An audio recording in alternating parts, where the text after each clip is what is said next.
Now, we also had, there's been a surge in anti-Semitism in Australia and around the world. We'll be talking to Sharon Haskell about that and much more in a second. But I wanted a couple of great Australians were honoured these past few days.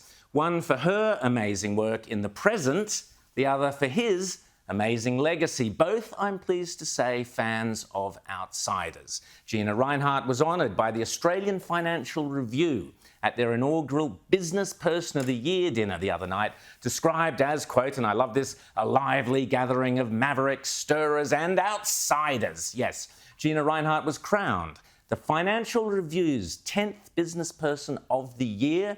As editor Michael Stutchbury said, Gina Rinehart's Hancock Prospecting Empire, which is the biggest private company in the country by some margin, delivered another record year of shipments from its Roy Hill iron ore mine, with robust iron ore prices driving profits to more than $5 billion, which of course all goes into the coffers of the Albanese government. The company has a staggering, or the taxes do, the company has a staggering $38 billion in assets on its balance sheet, propelling Mrs Rinehart to the top of the AFR's rich list for the fourth straight years. In the last 12 months, Mrs Rinehart has also expanded her interest to a string of other industries.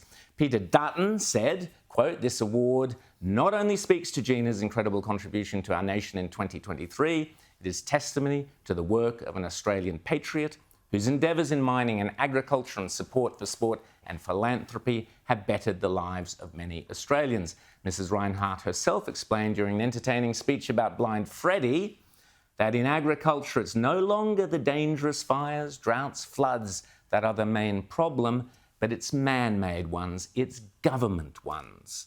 And Mrs Rinehart went on to explain what Blind Freddie can see, that farmers are terrified by the amount of prime agricultural land being swallowed up by the madness of Chris Bowen's policies. As Mrs Rinehart said, quote, it is estimated that 1/3 of prime agricultural land will be taken over.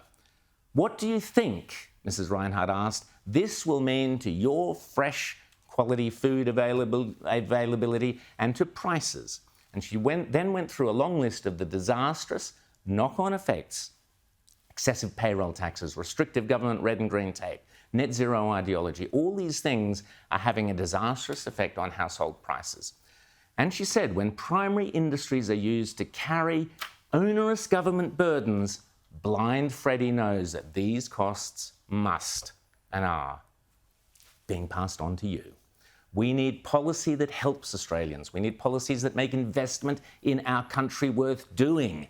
If we have any interest in maintaining our Australian standards of living, Blind Freddie, she said, knows we need to roll out the red carpet for investment.